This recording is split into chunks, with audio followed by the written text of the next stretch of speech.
ብለው ጾም አፍርሰዋል ወይስ በጤና ምክንያት መጾም አልቻሉም? ጾሙን እንዴት ማካካስ እንደሚችሉ ግራ ገብቶታል? ከባድ ከሆነው የ60 ቀን ጾም እስከ ቀላል የፊድያ ህግጋት ድረስ ያለውን ልዩነት ዛሬ በደቂቃዎች ውስጥ እናያለን። እንዳያመልጣችሁ። አንድ ሰው በረመዳን ቀን ሆን ብሎ የግብረ ስጋ ግንኙነት ቢፈጽም ከፋራ እንዲፈጽም ይገደዳል። ይህ ምርጫ ሳይሆን ነብዩ መሐመድ ሰለላሁ ዐለይሂ ወሰለም ባስተማሩት መሰረት በቅደም ተከተል የሚፈጸም ነው። ባሪያ ነፃ ማውጣት፣ ይህ በአሁኑ ዘመን ስለሌለ ወደ ቀጣዩ እናልፋለን። 60 ተከታታይ ቀናትን መጾም።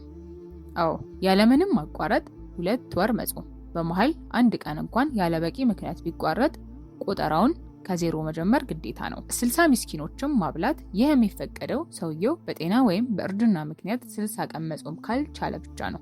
ከፋራው በዋናነት በባልየው ላይ ይወድቃል። ሚስትየው ተገዳ ከሆነ የሁለቱንም እሱ ይሸፍናል። ሁለቱም ተስማምተው ከሆነ ግን በሁለቱም ላይ ከፋራ ይኖርባቸዋል። ሆን ብሎ በመብላትና በመጠጣት ጾምን ስለማፍረስስ ዑለሞች ምን ይላሉ?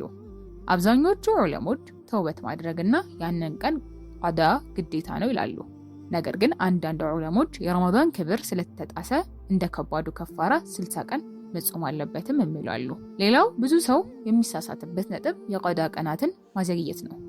ባለፈው ረመዳን ያመለጣችሁ ቀን ኖሮ ያለምንም በቂ ምክንያት ቀጣዩ ረመዳን እስከሚገባ ድረስ ካሳለፋችሁ አሁን ቀዳ ብቻ ሳይሆን ለእያንዳንዱ ቀን አንድ ምስኪን የማብላት ቅጣትም ይኖርባችኋል። ስለዚህ ነገ ዛሬ ሳይሉ ቀዳን መጨረስ ይበጃል።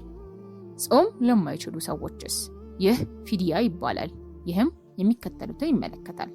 በጤና ምክንያት መጾም የማይችሉ አረጋውያን፣ ፈውስ ተስፋ የማይደረግለት ስር የሰደደ ህመም ያለባቸው ሰዎች። አላህ ሱብሓነሁ ወተዓላ በቁርአኑ እንዲህ ይላል፣ በእነዚያም መጾም በማይችሉ ወይም በጣም በሚቸገሩ ላይ ለድሃ ማብላት ግዴታ አለባቸው። ሱረቱል በቀራ አንቀጽ 184። መጠኑ ለእያንዳንዱ ቀን 1 ሙድ ወይም 1.5 ኪሎ ግራም የሚሆን የሀገሩ ዋና ምግብ ለምሳሌ ሩዝ፣ ስንዴ ወይም ተምር መስጠት ነው። በገንዘብ መስጠት ይቻላልን? አሁን ባለው ተጨባጭ ብዙ ሊቃውንት በገንዘብ መስጠትን ይፈቅዳሉ። ይህም በአማካይ ለአንድ ሰው የአንድ ቀን ምግብ እንደ ሀገሩ ሁኔታ በገንዘብ ተሰልቶ በበጎ አድራጎት ድርጅቶች በኩል ለድሆች እንዲደርስ ይደረጋል።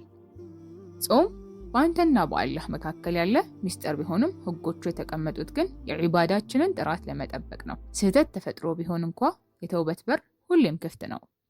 ይህ ቪዲዮ ግልጽ ግንዛቤ ሰጥቷችኋል ከሆነ ላይክ በማድረግ እና ለሌሎች ሼር በማድረግ አጋሩን።